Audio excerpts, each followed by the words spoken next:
एक दिन कौवा जंगल से शहर की ओर निकल जाता है। तभी वह शहर में देखता है एक दुकानदार जो समोसा छान रहा था। ये इंसान क्या बना रहा है? इसे देखने में बहुत अच्छा लग रहा है और सुगंध भी बहुत अच्छा आ रहा है। इसे जरूर खाना होगा, किसी भी प्रकार से मुझे इसे खाना है। और वह रानू चिड़िया के पास निकल जाता है। अरे रानू चिड़िया, मैं जंगल से शहर की ओर गया तो वहाँ एक इंसान एक ऐसा चीज बना रहा था कि देखने में बहुत अच्छा है। अरे वह इंसान बना तो क्या रहा था? देखने में अच्छा तो दिख ही रहा है। अरे रानू चिड़िया, अगर तुम वहाँ होती तो तुम्हारे जीभ से इतना पानी टपकने लगता, कुछ कहो मत। वह इंसान क्या बना रहा है और क्या बना रहा है, चलो देखते हैं। रानू चिड़िया, देखते नहीं है, उसे चुरा कर खाना है, चाहे जैसे खाना है। तब तुम नहीं चलोगी तब तक कुछ उपाय नहीं पता चलेगा कैसे उसे चुराना है। इसलिए तुम चलो और देखो वह इंसान बना क्या रहा है और किस तरह से उस चीज को हमें चुराना है। यह सब देखकर तभी हम लोग चलेंगे वहाँ खाने के लिए।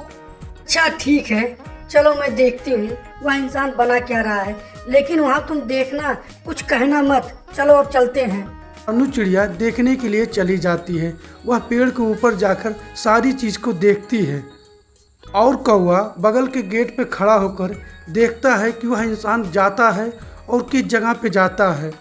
अरे जल्दी जाओ, वह इंसान दूर भाग गया है, तुम देर मत करो, जल्दी जाओ। रानू चिड़िया की बात सुनते ही कौवा वहाँ से भागता है और वह कढ़ाई में रखे हुए समोसों को लेकर वहाँ से निकल जाता है और निकल के कुछ दूर जंगल में जाकर वह एक पेड़ के नीचे बैठ जाता है। हम इस समोसे को आधा आधा कर देते हैं।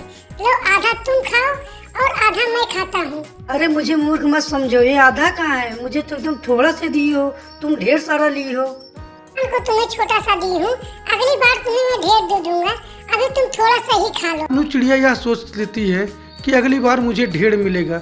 वह चुपचाप खा लेती है, लेकिन कौवा ढेर सारा खाकर उसे फिर वहाँ से वो लोग निकल जाते हैं। लेकिन कौवे को लालच भरा हुआ था, फिर वह रानू चिड़िया के पास जाता था। रानू चिड़िया, चलो, वह चीज बहुत अच्छा था। देखो भाई कौवा, बार बार लालच करना ठीक नहीं है। अच्छा, एक बार और चलो, फिर देखते हैं, अगली बार नहीं चलेंगे, चलो एक बार। रानू चिड़िया और कौवा फिर निकल जाते हैं। तभी रानू चिड़िया ऊपर से देखती है और फिर इशारा कहकर फिर कहती है। कौवा जैसे इशारा पाता है फिर वह जाता है और फिर धीरे से समोसा निकाल कर वहाँ से लेकर भाग जाता है। भाग जाने के बाद फिर वह एक जंगल में जाकर रुकता है और समोसा को आधा आधा करने लगता है। लो, आधा तुम खा लो और आधा मैं खाता हूँ। फिर वही बेईमानी, कल बोले थे कि कल तुम्हें ज्यादा मिलेगा। रानू चिड़िया, एक काम करना, अगली बार मैं फिर कर तुम्हें ज्यादा दूंगा, आज तुम खा लो। बेचारी रानू चिड़िया सीधी सादी थी, वह समोसा खाकर वहाँ से निकल जाती है। लेकिन वह कुछ दूर जाने के बाद अपने घोंसले में प्लान बनाती है। कौवा मुझे समझता क्या है? मैंने ये सोचा कि इसका साथ दूंगी तो अच्छा है, लेकिन ठीक है, अब मैं चलता हूँ और अब की बार मैं उसे सबक सिखाऊंगा। अरे कौवा भैया, चलो आज समोसा खाने चलते हैं। क्या बात है रानू, आज तुम मुझे बुलाने आई हो, क्या बात है? अब रानू चिड़िया और कौवा फिर उसी प्रकार से रानू चिड़िया ऊपर चढ़ जाती है और कौवा एक गेट के किनारे से देखता है। लेकिन अब की बार दुकानदार एक चिमटे को इतना तेज से गर्म करता है। तभी रानू चिड़िया इशारा पाकर कहते हैं, कौवा भैया भागिए, जल्दी जाइए आगे, इंसान वहाँ पर नहीं है। सुनते ही कौवा कौवे की तरफ भागता है। लेकिन अब की बार इंसान वहां रहने से वह इंसान कौवे के पूंछ में आग को लगा देता है। कौवा छपटियाते भागता है और इतना भागता है कि उसके मुंह से लार भी टपकना बंद हो जाता है।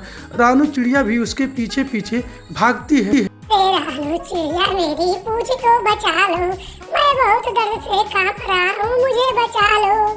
देखो कौवा भैया, हर बार ज्यादा आप खाते हैं तो आपको बल ज्यादा होगा। मैं कमजोर रहती हूँ, मैं क्या कर सकती हूँ?